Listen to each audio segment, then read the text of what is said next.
so that you'll know, particularly what pollsters are saying when they talk about all states are not equally important in this country. And then I'll finish by just reminding you that there are actually other elections in November, and that these are as important. I mean, because of the nature of American government, the division of powers between the presidency, the House, and the Senate, and indeed the Supreme Court, which might be the biggest issue in play in this election. Okay, so let me start with just some kind of historical perspective. The American party system obviously consists mainly of the Democratic and Republican parties. They've been around for centuries, but the modern party system, the Democratic and Republican parties as we see them today, actually crystallized in the 1930s with the New Deal. The New Deal was a series of government measures intended to alleviate hardship that the Great Depression had visited on many Americans.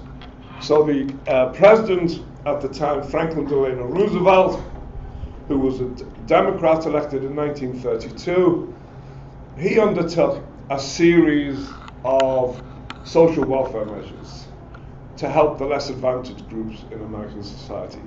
And so at that time, basically, the Democrats and the Republicans aligned themselves along traditional left-right issues.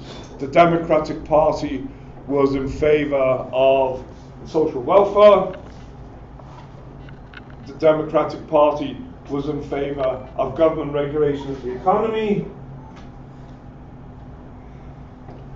The Democratic Party championed affordable education.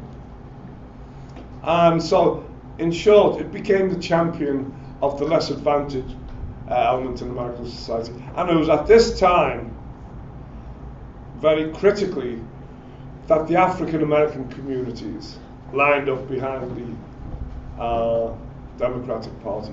The Republicans became a traditional right-wing party, centre-right party. They were in favor of unregulated business. They were in favor of lower taxes. They were in favor, I won't say anything about the foreign policy, but they were in favor of a strong America on the world stage. And so they were strongly in favor of defense spending, this kind of thing. So that party system, a traditional left-right party system, lasted really about until the 1980s. And then in the 1980s, we enter on a second phase of the American party system's evolution. And it was driven, a number of changes were introduced, and they were driven by the emergence in American politics of what are called morality issues. In other words, these are issues that deal with sexual preference, they deal with abortion, they deal with kind of things that most of us consider to be very private. And the state in America, the government, started interfering in these issues in the eyes of many. So the catalyst was actually in 1964. There was a very famous Supreme Court case called Roe versus Wade. And in this case, the Supreme Court decided that American women had the right to choose to have a baby or not until the third trimester. This was then followed by legislation guaranteeing blacks the vote, removing barriers to blacks. There's an Equal Rights Amendment for women, all women, not just African American women, in 1972. We've seen in more recent years We've seen same-sex marriage being declared constitutional by the Supreme Court. We now have a big issue of how we treat transgender people. And so this new kind of issue emerged. And it blurred the traditional distinction, the traditional left-right distinction between Democrats and Republicans. Because generally speaking, the people who were against individual choice in these rights, they were generally people of lower education, of lower status in society. In other words, generally people who we would have expected to vote Democratic, right? But they prioritized their kind of religious feelings or whatever. And so the kind of the epitome of these people, they were called the Reagan Democrats. These were people who in terms of their employment, their career prospects, their income levels, would have been expected to be clear Democratic supporters, but they liked Ronald Reagan, and so they started voting on the basis other than their economic interests.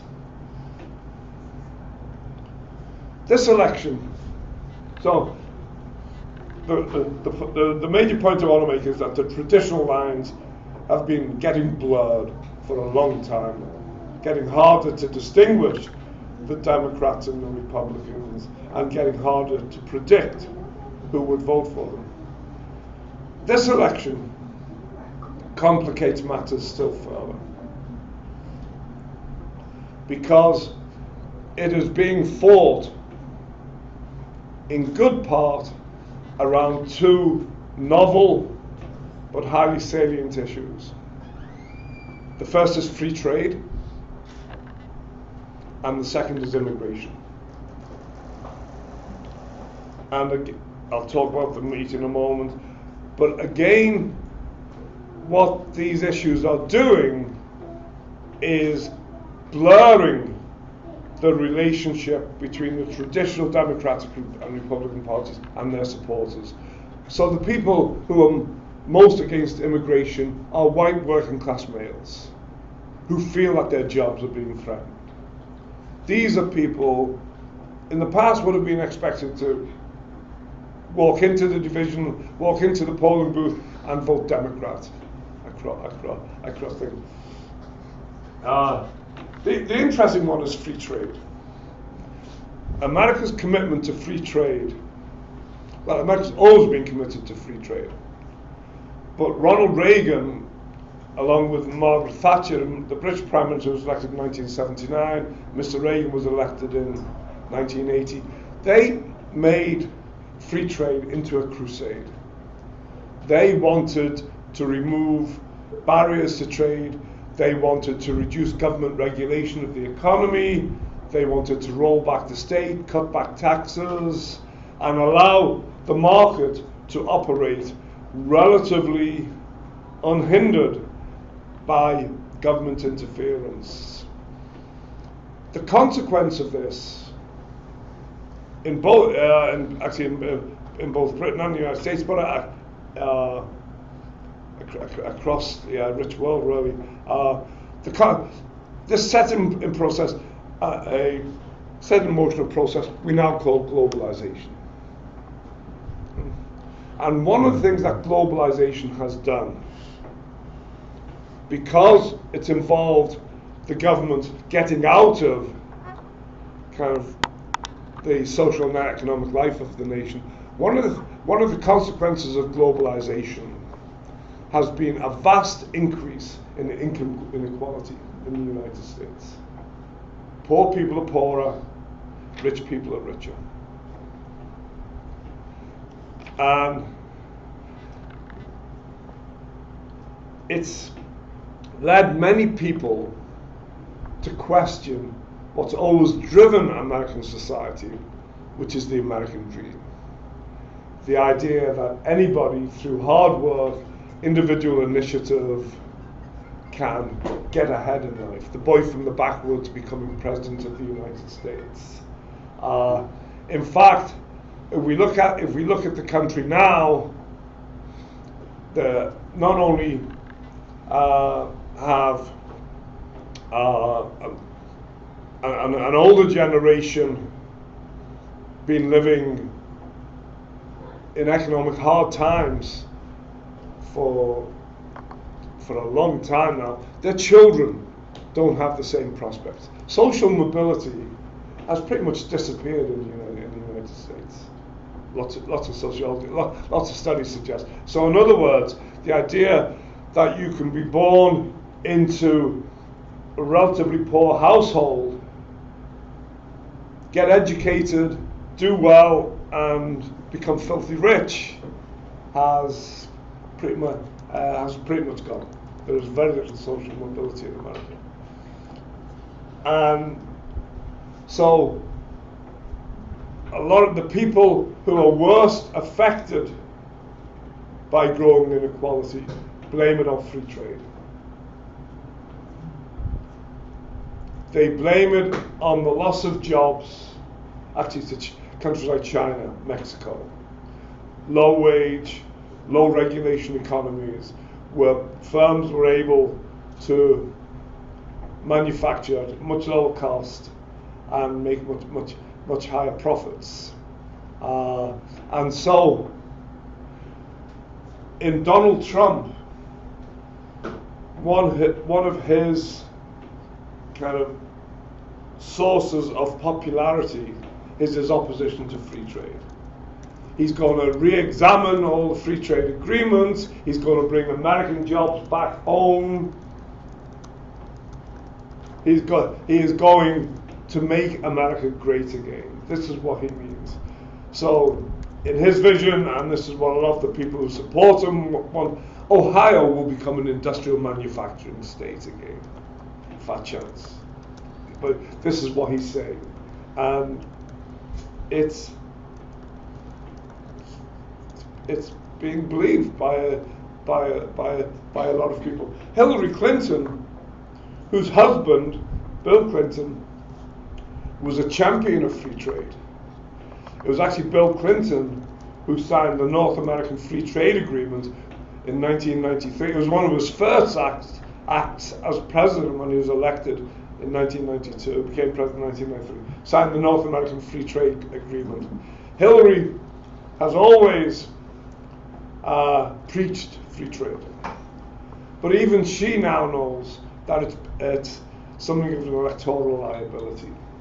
So she is backpedaling on free trade issues. And what she is saying is she will re-examine the existing free trade agreements, get a better deal for the United States, and she will deal with the fallout from free trade by retraining workers, by creating opportunities in the United States, by investing heavily in infrastructure renewal so that thousands and thousands and thousands of well-paying jobs will be created. But the issue is, for the first time in modern American history, free trade is an issue in this election. And it's aligning poor,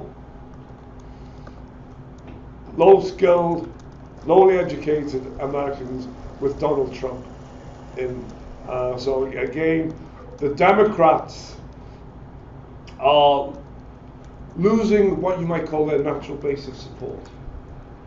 One of their hopes comes from the second major issue that's kind of relatively new in this election, which is immigration.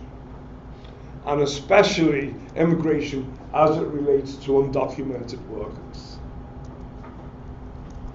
Obviously, Donald Trump, again, is attracting the vote of kind of lowly educated people having a hard time with his pledge to build a wall across the border with Mexico and to have the American government pay. The Mexican government pay for it. This sounds like heaven to the ears of the people who've kind of borne the brunt of inequality, because they see part of their problem as coming from competition for jobs from new immigrants, and especially from undocumented migrants, because they drive down wages. This is the perception. There's actually not much evidence to support this, or if the evidence is very, very, very kind of tenuous. But the belief among Trump supporters is that immigration is really in good part responsible for their hard economic circumstances. And so the only way the Democrats can respond is by courting the Hispanic vote. The Hispanic population is growing as a proportion of the American population. It's growing all the time. Obama did very well among the Hispanic population.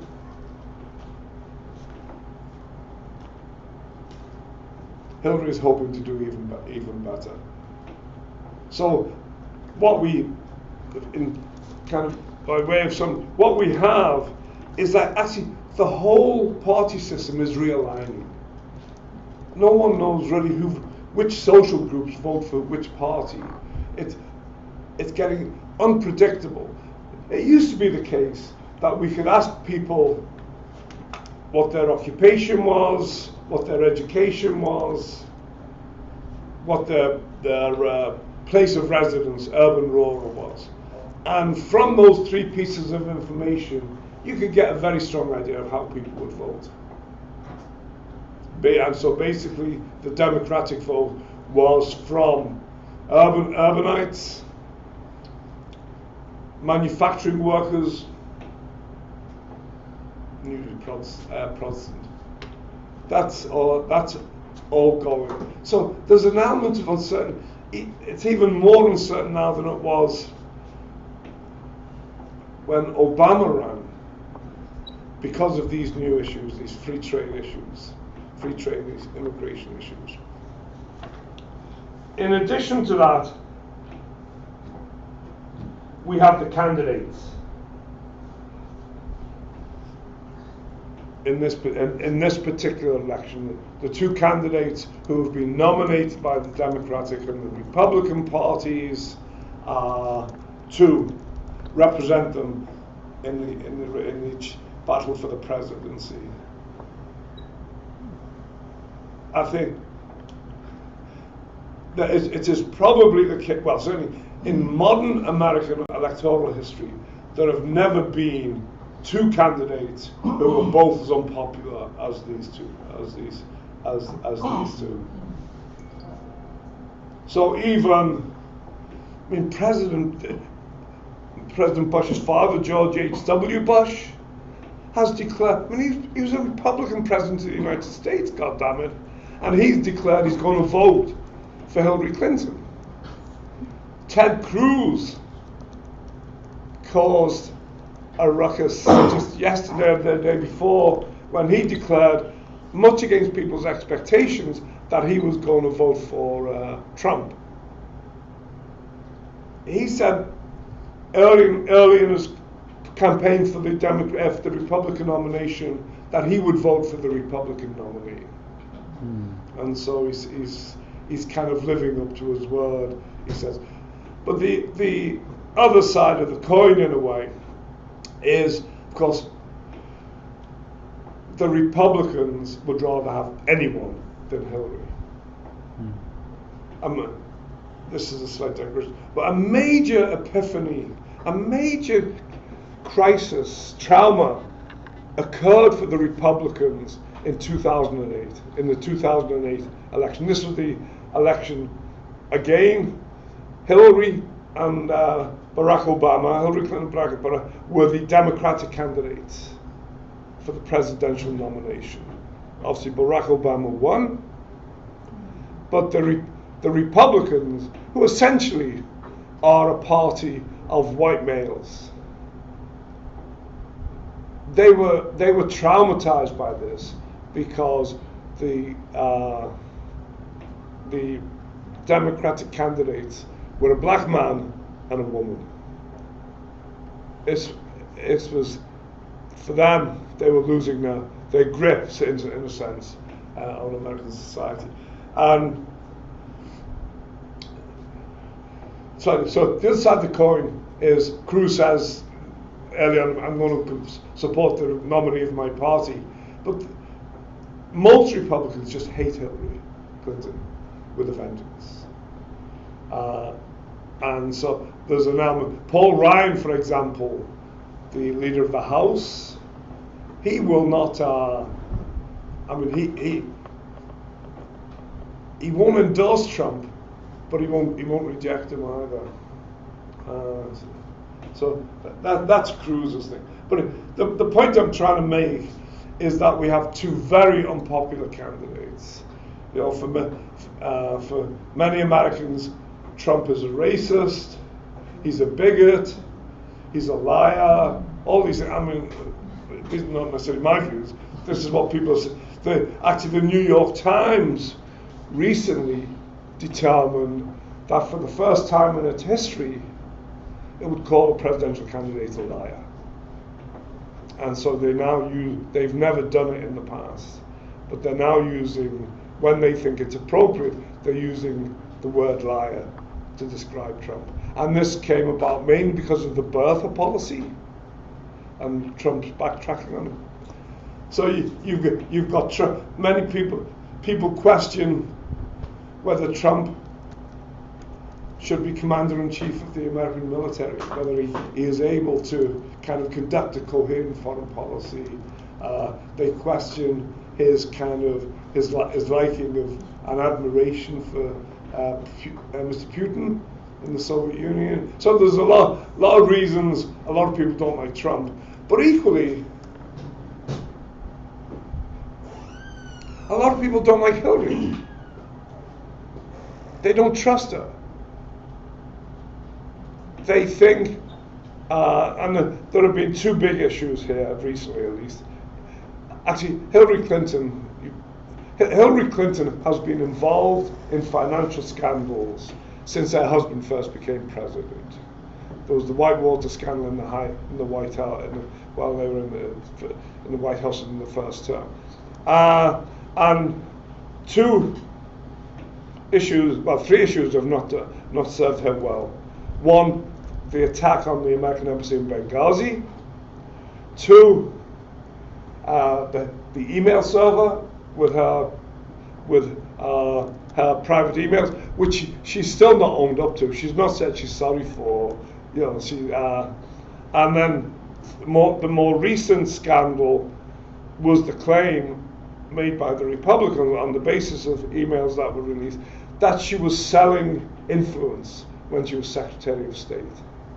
If you wanted to see Hillary Clinton, if you wanted a meeting with Hillary Clinton, you had to fess up a lot of money to the Clinton Foundation. And so people just don't trust her. So there are different reasons for the dislike of the two candidates, but there is a depth of dislike that is unmatched in modern American history. And so a lot of people are saying, what do I do? And this brings me to the second part of the talk. A lot of people are saying most of them won't carry it out. We know this from past behaviours.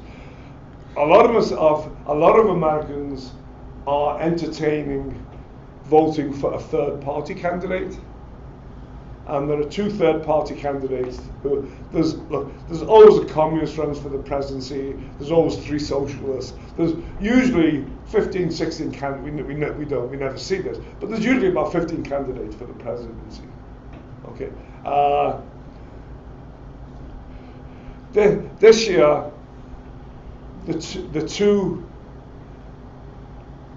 most visible third-party candidates whom people are considering voting for are Gary Johnson of the Libertarian Party and Jill Stein of the American Green Party.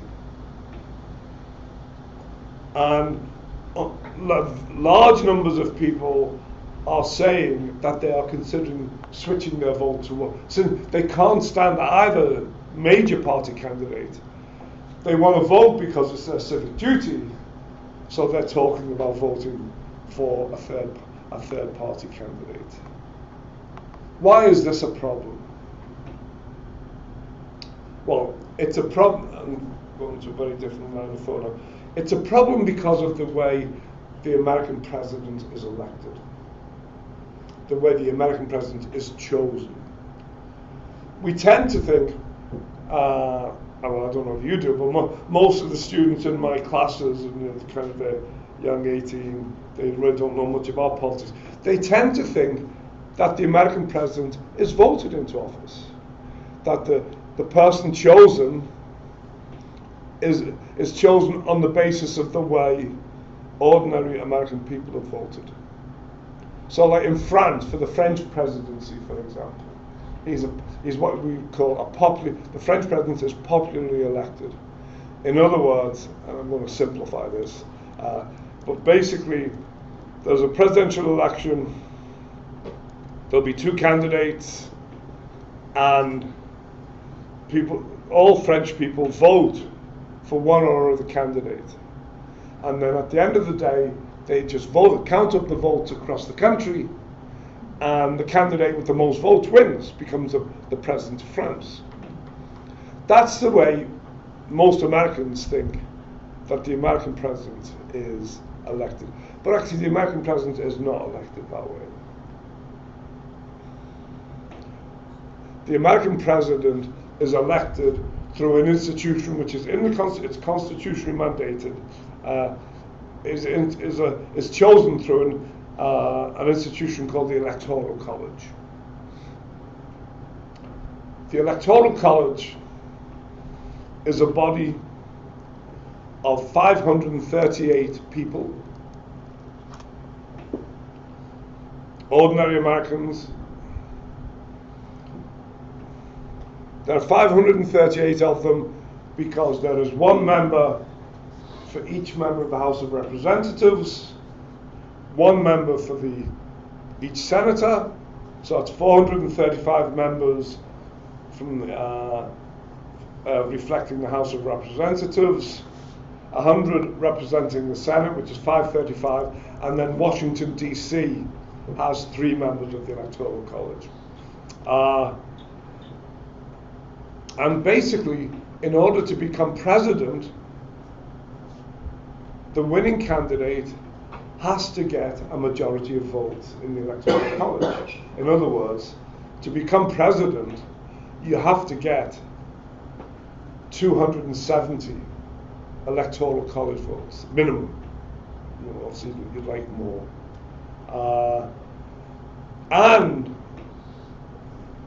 And this is why third-party candidates are important.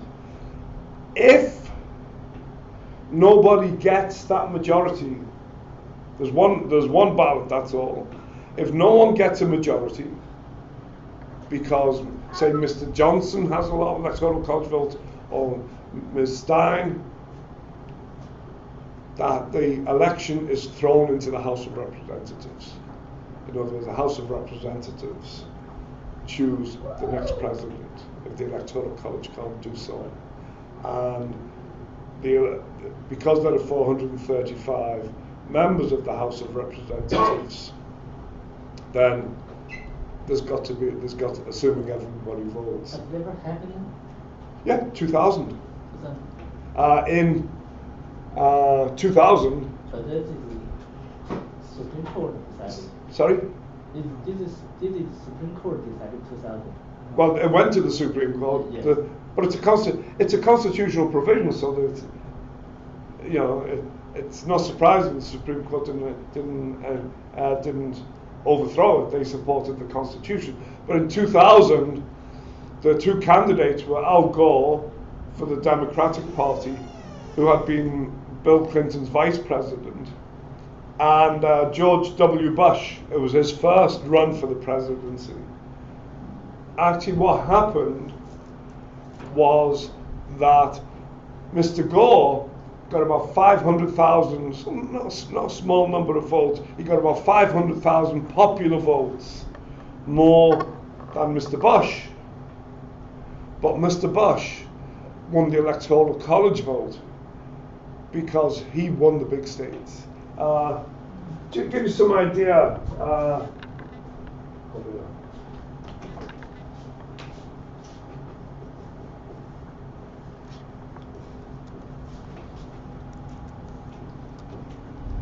basically, each state has an number of electoral college votes equal to the total of its representatives and its senators. The largest state is California, and it has 55 in total. Population of California is approaching 40 million. It's kind of like almost a country in its own right. It's larger than many countries in the world. Montana, I think it is, North Dakota, Montana, one of the kind of less popular states, has 3. Because it's guaranteed 2 senators by the Constitution. Each state, regardless of size, has 2 senators. But its population size, and population size is the determinant of how many representatives you have. Its population size is so small that it only has the right to 1, and it probably doesn't even deserve 1. But the idea of leaving a state unrepresented in the House would be Ohio, I think it's 18 or 20. Texas has 38. So you can see, well, 2 things. You can see why presidents target the big swing states. I mean, there've been studies done on this. Presidents never, in an election campaign, the candidates, they never go to Montana or kind of North Dakota or South Dakota. They just don't go there. There are just no votes. There's no electoral college votes. Because in 48 of the states, they vote as a bloc. So if Mr. Trump, for example, wins California, he might win it by 51% to 49%, right? Then he take all the vote. Sorry? He takes all 55 votes. The only exceptions are 2 small states, Maine and Nebraska, and they have a more proportional system. So in other words, if Mr. Trump gets 60%, Hillary gets 2%, basically Mr. Trump will get 3/5 of the delegates. Mrs. Clinton will get 2/5. So it's easy to see. You carry California, Texas, New York, Pennsylvania, Ohio, small number of other states, you're home. And that's why they are. That's why they campaign right now. If you look at their pattern of campaigning, they go back to the same states all the time.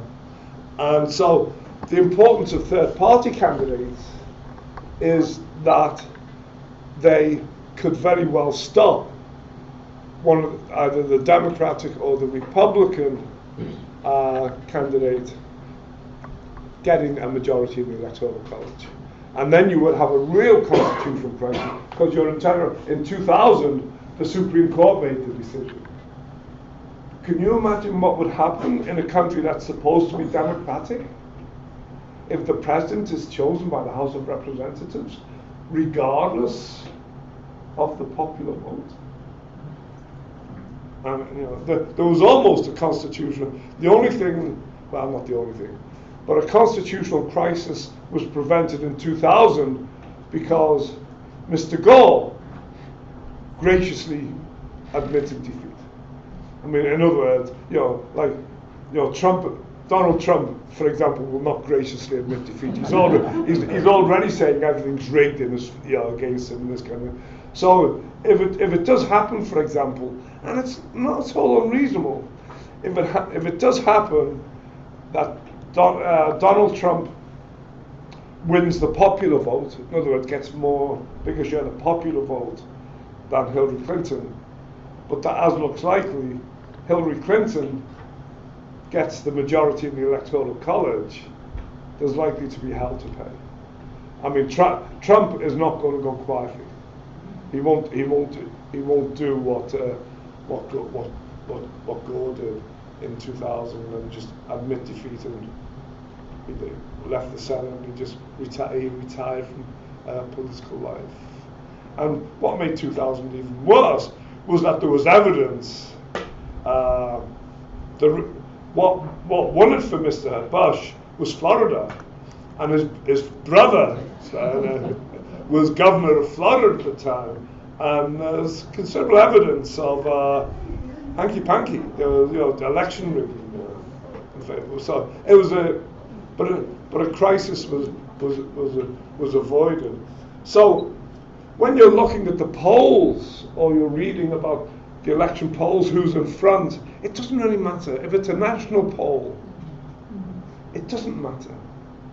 What the the campaign strategists do is they look at the state polls and then they kind of aggregate them.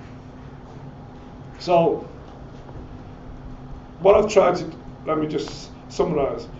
What I've tried to do to this point is just give you some idea why everything is so uncertain, and it's to do with kind of the evolution of the party system from a fairly straightforward left-right choice. If you were in favour of social welfare, government regulation of the economy, etc., you voted Democrat. If you were against it, you voted Republican. This neat kind of bipolar choice got disrupted by the emergence of these morality issues, starting with abortion in 1964.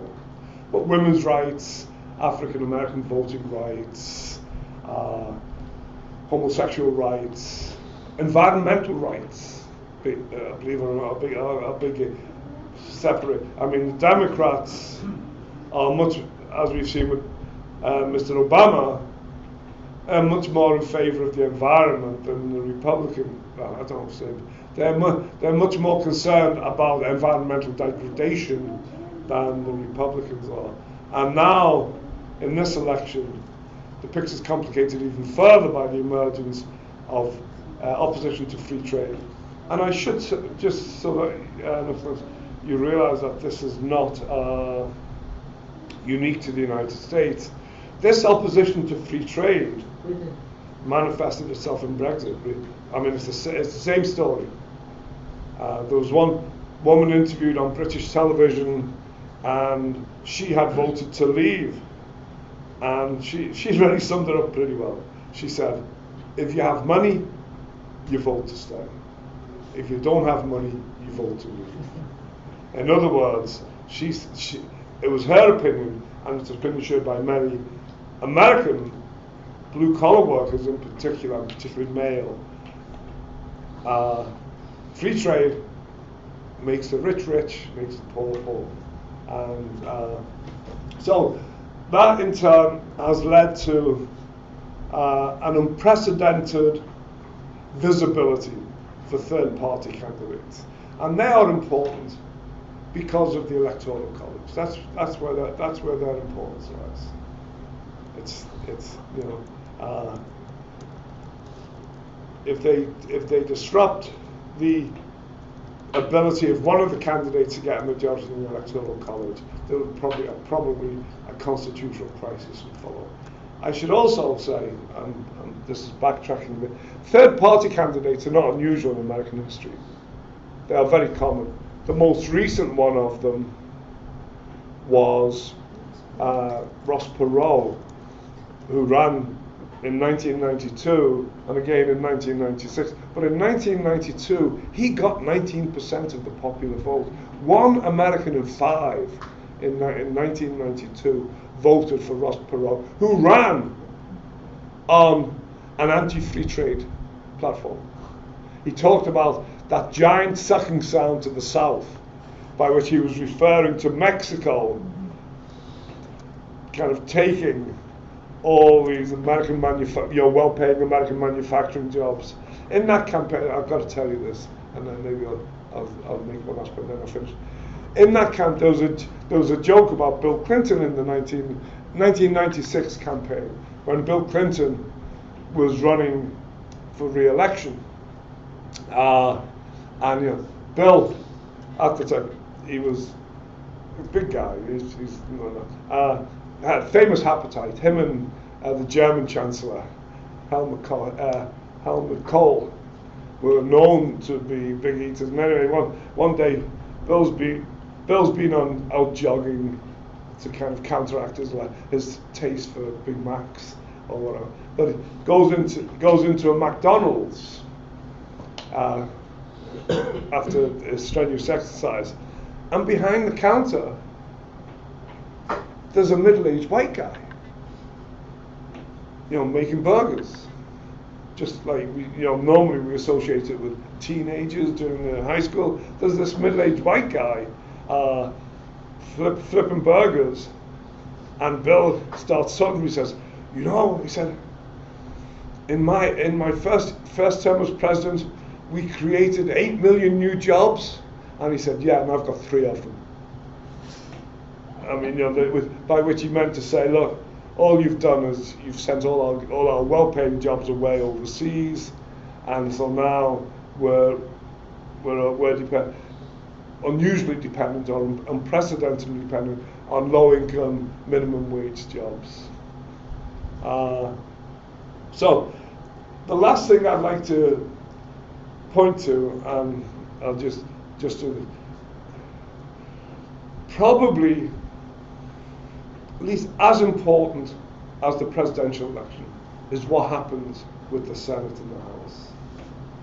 And it's not clear. It looks pretty certain by all the polls and because of the gerrymandering that the House of Representatives will remain in the control of the Republican Party. But the Senate, much against expectations prior to Mr. Trump's nomination as the Republican candidate, actually the Senate looks like it might be an open race. Well, a lot of governorships have become open races as well. And the real prize here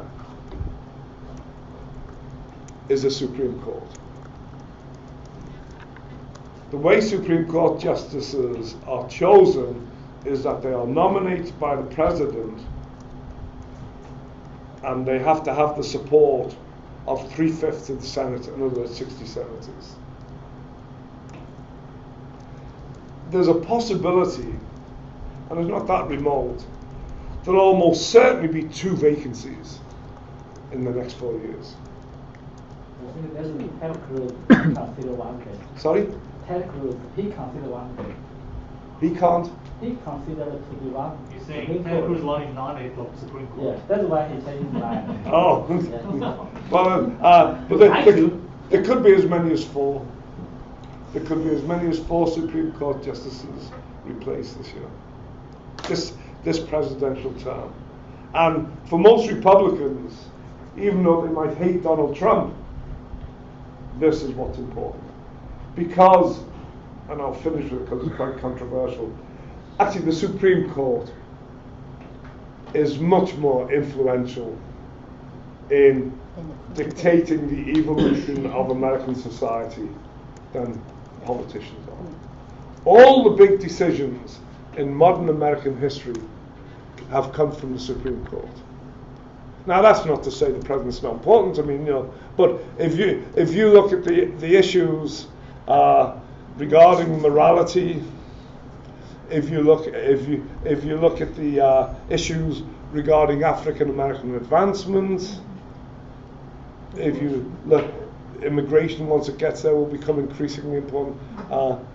Most of the driving force, and particularly in the direction of allowing people sexual freedoms. So not discriminating against homosexuals, allowing for same-sex marriage. These are all Supreme Court decisions. And so it's a really big prize. So you should, if you're interested in the election and its consequences, you should not lose sight of the lower races. Actually, the presidency might be less important than.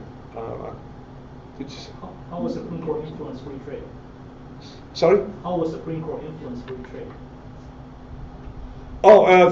I mean, it won't influence free trade. I mean, it's not a constitutional issue.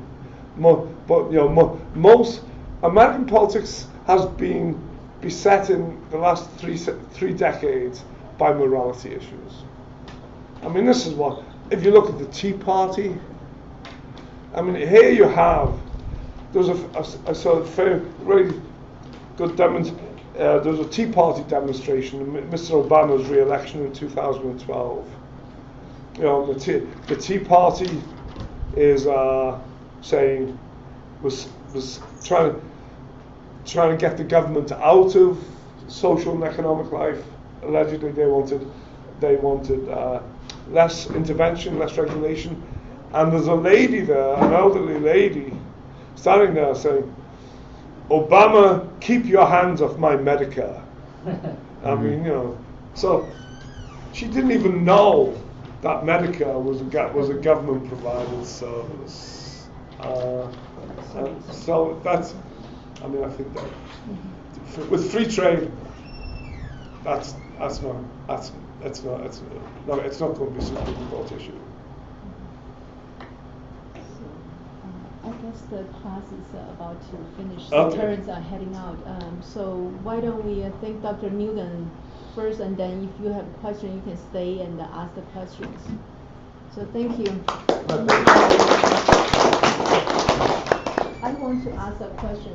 Like, I noticed that in your talk, you mentioned people that are in this country as undocumented worker rather than illegal immigrants. So what are the differences? Why we cannot say illegal immigrant? Because they are here illegally, correct? They don't it's just this is one of the things that's driving Trump support. Trump would say it's political correctness. Right. That these people have broken American law in the sense that they've entered the country without the proper documentation, therefore they are illegal. But are they illegal? No, they're not legal. Are they legal? Are they legal or are they illegal here? Well, they're here illegally. Right.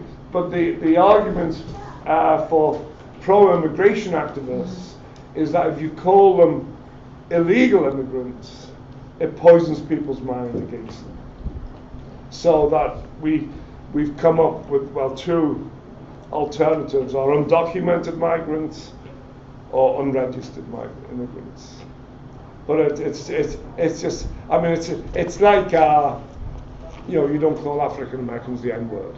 Oh, that's different. Well, no, it's not. But illegal is just a status. They are here illegally. Yeah, I know, but it carries all kinds of value connotations. And this is what Trump. They're here illegally, therefore they're robbing us. They're robbing our homes. They're kind of threatening our wives and children. I mean, and it all stems from the notion. Now you're right, but the problem and Reagan was good at this. Politics is about language, okay? And Reagan was a master. I mean, the U.S. during Reagan's presidency, if you remember Oliver North and all these people, they were funding a whole bunch of right-wing terrorists in Central America. And Reagan, he's famous for two contortions of the English language. One is he called these people freedom fighters, and they became freedom fighters. And the other thing he did was he made liberal a dirty word. He said that's a dirty word. The L word. He talked about the L word, kind of conflating with the N word for African Americans, and that's the Republicans have been very. Free trade has become a dirty word. Nobody can say free trade. Yeah, that's. I mean, I think that's right. You can say it. You can say it. Yeah. Just, but No politician can say free trade. But I mean, what will happen is that they will start describing free trade. They're not. Look, America is not going to back down on free trade, no matter who becomes president. It's just a degree of it. They might come down on China on steel dumping, for example, and in a big for like 3 months. Sorry? Add the tariff for China for like 3 months and then come back to from 45% to 25% to 10% to nothing. Yeah. So a lot of it's just so they'll start changing the language in this kind of. So they're not going to back down on free trade. I mean, even there's this trend. Well, there are two big free trade agreements in the offing. One with Asia. Yeah, TPP is no China. Which excludes China and is meant to contain China. yeah. And the other is with Europe. That's why They're not going to back down on that. But both of them will come and say, "Oh, we've got much better conditions. Because you put me in the White House, we have a free trade agreement. We have a trade agreement. They don't call it free trade. We have a trade agreement which serves American interests much better." But so much of politics is about language. It's actually one of the understudied aspects of politics. I wish I knew Chinese, because I don't know if you can do the same in Chinese. It means you can manipulate the word even more. Oh, okay. Because English is wonderfully flexible in that sense. Yeah. But if free trade is not going away. No, that's and right. low income, low educated people will get the brunt of the income inequality. Besides retraining people, what's the alternative? Okay, well, I didn't want to. Let me just bring up another point. It's not clear that the loss of jobs, that the position of these people, these lowly educated people, it's not clear that it is free trade. It's more likely technology. Yeah. Do you know? Yeah. The globalization and technological change are closely intertwined. Sure. But But neither is going away. no, and Mr. Trump says he's going to bring these jobs back to America. But if you look at car factories, they don't need people in car factories anymore. Everything's done by robots. I mean, technological change is just. There was a study came out of Oxford University, and this study's been criticised, so don't take it literally. But this study concluded that I think by 2050, 47% of the jobs now in America will have disappeared. Yeah. Can you imagine what electric cars are going? Self-driving cars are going to do to truckers? Yeah. I mean, there's hundreds of thousands of truckers in the U.S. It relies on road traffic to a much greater extent than virtually every other rich country, at least.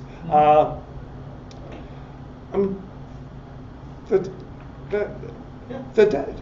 Right. I mean, But the only way is to retrain people. What's the other way? there's a thing. One solution is supposed to be a universal basic income. There's a thing you might want to, if you're interested in this, read up. The idea is that governments give everybody a certain sum of money which allows them to keep body and soul together. But that's even more liberal, Yeah. right? Yeah, it is. Yeah. I mean, retraining people But, is sort of. but it is noticeable that actually they voted on it. Switzerland's not a liberal country, I know, right? but they voted. They had a referendum on Yes, in it went Switzerland down, in the last month or two. Yeah, it went down. It's pretty good. It went down to a crashing defeat. Probably 1/3 of the vote. Yeah, something like that. But they're talking about it because no one knows what else to do. Right. So what's left-right's position on this, except for rolling back the clock? Yeah, I mean, It's their response, rolling back the clock. you've got You can't. provide safety nets. That's all. I mean, that's all left position, right? Yeah. Safety net, retraining. Mhm. But what's right's position? They won't address it. I mean, but interestingly, traditionally, one of the major concerns of the right is social order. In other words, is maintaining a peaceful society in which economic interactions can take place in a secure, predictable manner. And unless they do something about it, there is Social unrest. a risk of social disorder. In Britain, for example, after the Second World War, when Britain introduced a very generous welfare state, took into public ownership transportation, the coal mines, all the major utilities. The Conservatives agreed to it, at least until Mrs. Thatcher. Well, for the first about 20 years, the Conservatives agreed to it because they were afraid that after the experience of 2 world wars, interspersed with a Great Depression in between, they were afraid that if they didn't do something, the working class would rise up and threaten the entire system. And you have to remember this had happened in Europe. It was a real threat. So, but the free trade advocates, they won't address this. They just keep on saying, roll back the state, free trade. Lower tax. Taxes are the big issue in all of this. Lower taxes. One partial solution that's been mentioned is to throw people back on private charities. Go back, to the Victorian, in the European sense, the Victorian era, where private charities provided a lot of, Another form of rolling back the clock. That's what they do. Well, there were a few terrorist attacks in Europe. So what are the president's view on the homeland security and refugees? This U.S. president. Right. Oh, thank you. Obviously, Trump thinks that every refugee, especially every Muslim refugee, is a potential terrorist, and so he will not let them in, or he will minimize them. Hillary hasn't taken a strong stance, but Obama is actually going to authorize the entry of more refugees into the United States. But even there, though, it has to be said, very few refugees get into the United States. Like 10,000, I think. I'm not sure. No, 100,000. Our city, we allowed our city 1,000. Well, we've got a lot, partly because there's a very large Somali population here, the second largest Somali population in the United States.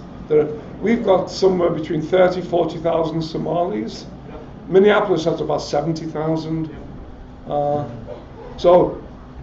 And what happens with refugee resettlement is that the US government sends them to a city. There's a very interesting film called God. A city where there's already community support. Yeah, but this is about three African, Somali refugees who were sent to Pittsburgh But then once they can travel, once they get into the United States, they travel around. So a lot of people, good number of Somalis who live in Columbus would actually settle in other parts of America, but move to Columbus because it's a more hospitable environment for them. I have to say, from my own experience, since my PhD advisor is working on some study, about the Somali population, especially Somali women, how they are perceived by the general population here, since they are coming from that region. And I think in general they have some fear, but they are treated pretty well. Then, I'm working for the Children's Hospital here. Then we have lots of patients from Somalia, and they are treated there very well. So in general, people here are treating people from that region pretty well. I have to say. Oh no, I think for most refugees, this would be their country of choice, to come to, because foreigners, so to speak, have historically been much more easily assimilated into America than elsewhere. How the people here treated the refugee is about how the refugee affected our society, especially the homeland security. Well, don't forget these. The same thing happening in Europe. These are here. They are refugees, right? In other words, they have applied and they've been cleared while they've been located abroad. Well, that's the same thing in Europe. They're asylum seekers. Yeah, a lot of refugees move to Europe. Well, most of the current wave that's causing all are asylum seekers. People just walking to Germany. Yeah, international law is such that if Syria, they can even make the passport. Well, that's why you have all the check and balance in between. Yeah, but the international law is that if you set foot on in a foreign country, you can claim political asylum.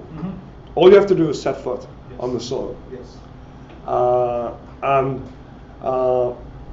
then the idea is your case is heard. There are immigration courts, and so the customs officer will say to you, "Well, come back in 4 months. We've got a date for you. You've got a date in the immigration court." And but a lot of people go on the black economy. Asylum seekers are people who choose that route. Refugees are people whose case is heard overseas, and who land in the United States with their papers already in hand. Oh, not just the United States, but refugees cannot come here unless they are cleared first. Unless they are cleared first. Asylum will come here first and seek asylum. Yes. It's backwards. And that's and so countries lose control.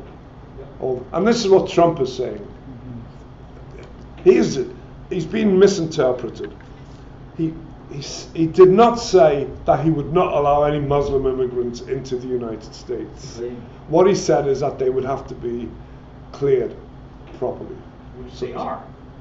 Which they are. Exactly. Yeah, but he doesn't know that. But because the vetting process is actually very rigorous. Very rigorous indeed. I mean, people spend 12 years in these refugee camps in Kenya or Lebanon. Each one Kenya, the government spends $30,000-$50,000 on that to vet one people. To vet one, so he would backtrack eventually, because he's never said he would not allow any more Muslims into the country. He said only after. Sorry? Which will be unconstitutional. Yeah, it would be unconstitutional. Yeah, I mean. There's a question from online.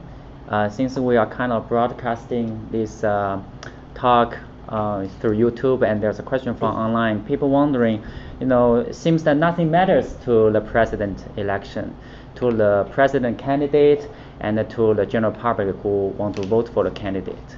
Because we're talking about values, and the values doesn't really matter. We have people voting for Democrat, for Republican have different values. They are still voting for the presidency. So, and we talk about potential illegal activities, and people are talking about it, but they still cannot rule out any of the candidates from running for presidency, right? And we're talking about something else. So, the question is about what do you think might be the possible pathway for each candidate to become president, and in terms of who is leading now, and what are your suggestions for each candidate to talk about, especially during the debate, to win more favor from the voters? What are the possible pathways? Is there a pathway for them? Maybe that's the number one. Probably not much. I mean, it's most people have made up their minds already, and there are well-established psychological processes when people watch debates or whatever. They hear what they want to hear and they remember what they want to remember. So if Hillary does well, that won't be remembered among Trump supporters. Do you know what? I think the really important thing, and this is where Hillary Clinton is probably at an advantage. A lot depends on what's called the ground game, just getting out your votes. You're not going to convert many voters. They're not going to convert many voters to their cause. To my knowledge, Obama did pretty well in the 2008-2012 election on the ground game. Yeah. Yeah. I mean, partly because he pioneered in the area of fundraising on the internet, but also he was very popular among young people. They new voters, because don't forget, every 4 years, millions of Americans become new voters. They reach the age of 18. I know neither candidate is doing as well among that particular demographic group. I think there was a case in Ohio about allowing people turning 18 between the primary and the general election to vote in the primary. Yeah, they wanted to vote in the primary, even they're a couple months short of 18. So actually, there's not much they can do at this stage. Most people's minds are made up. I mean, each of the candidates will be hoping in the debate that the other makes some bad mistake. Where they just become implausible as the chief executive of the country. But apart from that, it's a ritual. And there's really not much evidence. So can we count on the current polls, like the two famous websites, the polls, to say if we eliminate all the toss-ups, we decide on each state, will the poll result pretty much be the final result? Can we see that? How much leeway we can gain from looking at the polls? Polls? Yeah. Look at them by state. I mean, just go on to just Google U.S. Electoral College. It gives you a table with all of these. So if you want to know what's going to happen, look at the top 10 or thereabouts, and look at the polls within those states. And Hillary's doing much better there. I mean, because Trump's support is strongest in the southern states, the Midwestern, and kind of some of the kind of Arizona, and they're the least popular states, so they don't have a lot of electoral college representation. Hillary's big problem is Texas.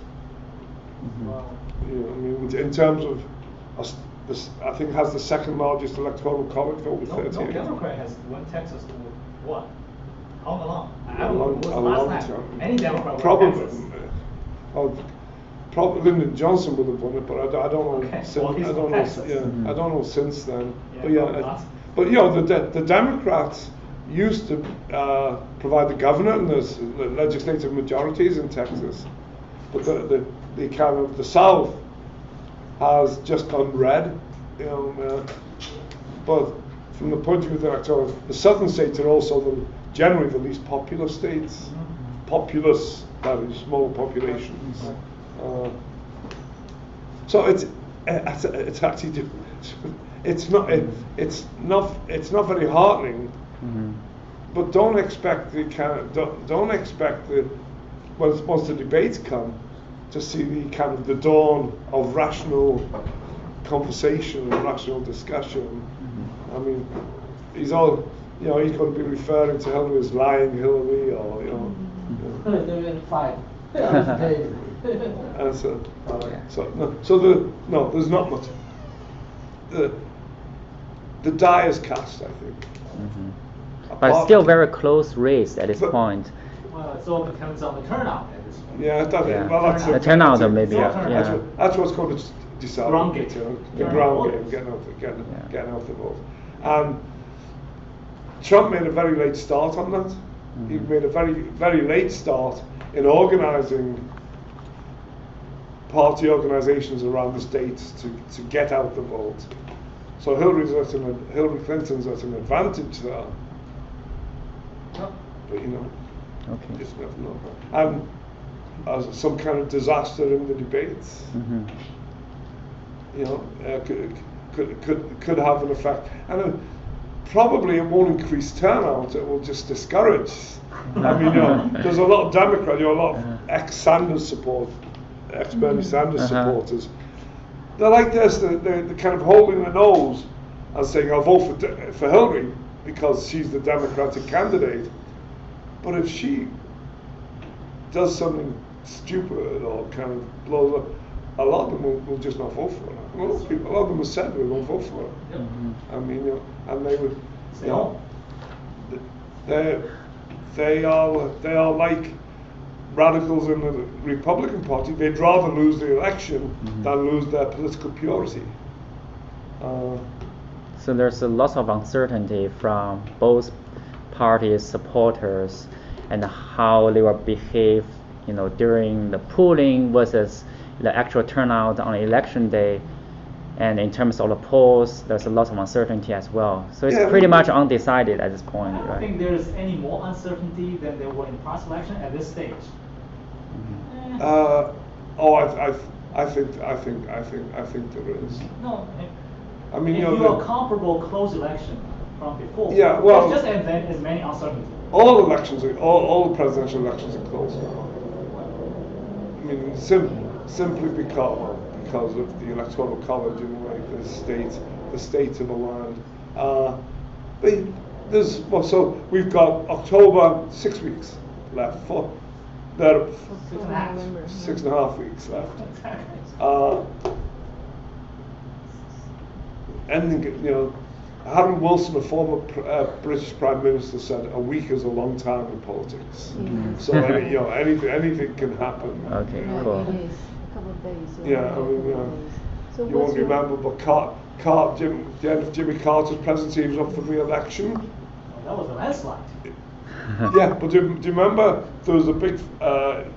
He sent people into Iran to rescue people, and they messed up, and that cost him dear. And so along came Reagan, and just wiped the floor with him in 1980. Well, I can't think of the hostage wasn't it released on the day of the inauguration or something?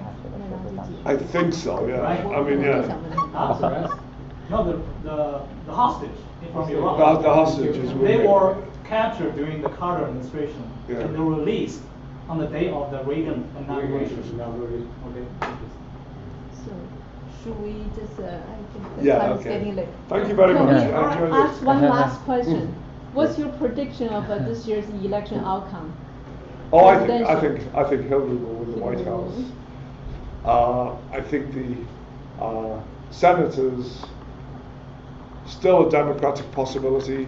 It looks like the Ohio seat, with Portman's seat, was thought to be in danger for the but Strickland has kind of dropped off the map. So they've got. But they might still win the Senate. There are enough Senate seats in play right now. Yeah. So and what about the Congress? Oh, the House will stay a Republican.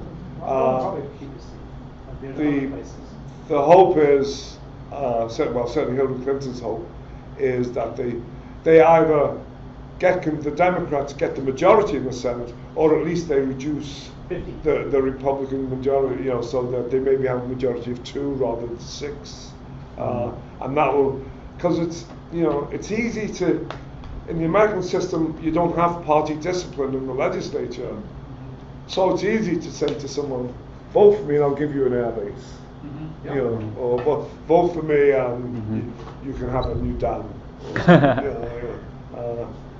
So Bring home the bacon. Bring home the bacon. It's called pork barrel politics. So I'm not sure with the Senate. So I don't know the individual races well. All I know is that Pretty close right now. I think it's pretty close. it's going to be pretty close. Yeah. All I know for certain is that Portman is establishing a comfortable, Yeah, perhaps I think probably yeah. invincible lead over Strickland. Right. But you know, the Democrats were dumb. I mean, Strickland's 70 years of age. Yeah. They should have put up a young. Somebody younger. Yeah, actually, they should have put up a young woman. You know, I mean, and really appealed to the Hillary camp, but also to the Bernie camp. Put up a young woman, and you know, just say, bugger all those kind of white working class men who wear baseball caps and I think Strickland's probably a loyal Democrat, so they want to give him one more chance.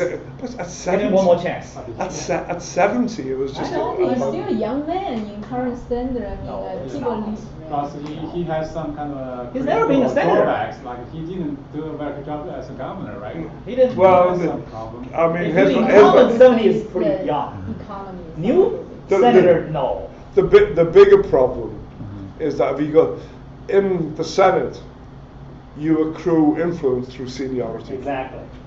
Do you know? And He doesn't have he's much going time in at left. 70. Exactly. So, I mean, there's a That's good okay. chance he wouldn't even last through his first term. 76 is not that old Right, now. so 70 is young for incumbent, not for newcomer. Not for newcomers. 70 is not. Well, for a 70-year-old as an incumbent, you expect that person to be right up at the top of the Senate leadership, you know, because of It's not gonna happen.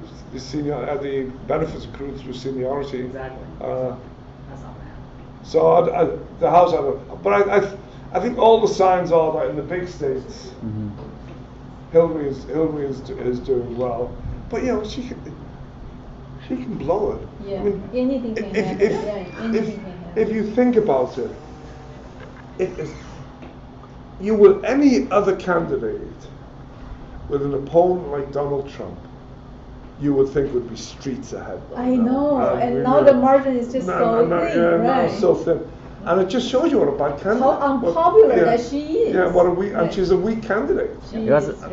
I mean, Her and opponent equally, is, if the Republicans had elected, God forbid, Ted Cruz or Jeb Bush or John Kasich, they'd be ahead now. You know, Yeah. they'd be ahead now. I mean, Yeah. both parties really screwed up this time in terms of who they got say the is, nomination. right, You know. the candidate. And nobody can win without winning Ohio. So you Oh, they can. prediction for They can. Ohio. They can. You can. They can. So you have a different opinion on Ohio. Who is gonna win Ohio? Oh, Hillary can win I think he'll. Ohio. I think Hillary will win Ohio I as think, well. I think she'll win. I think she'll win. Okay. Ohio. So if she lose, Yeah, could she. still Oh, win. yeah. She could still Mathematically. win. Mathematically yeah. still happens. Yeah. So what do you think if Hillary won the presidency, how is that going to affect the Supreme Court? It's going to be a liberal system. Well, it will push it in a more liberal direction because at the moment it's 4 liberals, 4 conservatives. So you're going to see very. So if it had been a liberal Supreme Court, for example, what was it? What's the Supreme Court decision related to campaign financing? Citizen United? Citizens United. That's terrible. Citizens United would not have been approved in a Exactly. liberal Supreme Court. So you'll see those kinds of differences. And that's Hillary's promise. She want to overturn Citizen Yeah, United. and so one of the first things that a Democratic president will do if they once they get to establish a liberal court is they'll have Citizens United reconsidered. It's an abomination. I don't think it's right. It really is. I mean, it just introduces money into American politics, and it produces all these backroom power brokers, Yeah. like the Koch brothers, and the casino owner, a guy actually owns casinos in Shanghai and stuff. Edelman, I think. He lives out here, but anyway, he's a very big Republican donor, particularly the right wing Republicans. That's the big one, Citizen United. So I mean, this is why the Republicans will not allow Merrick Garland to be considered, because he's a Republican, but he's a moderate Republican, and they're afraid that if he gets nominated and becomes a member of the Supreme Court towards the end of Obama's presidency, then the die is cast. The Supreme Court has been turned, so to speak, and so in an absolutely appalling decision, they won't even consider him. I mean, because the president has the constitutional right to nominate, Right. and the Senate has the constitutional duty to vet that nomination and confirm it or not. Yep, vote it up and down. But they can't say, oh, it's too. They don't have the constitutional. Oh, it's too late now. Let the next president It's just all decide. politics. Yeah, right? It's yeah, all yeah. politics. That's kind of sad. Yeah. Thank you, Dr. Mughan. Yeah. Yeah, we really enjoyed your Yeah. talk. We can talk about it for days. Can we take a couple pictures with you? Thank you.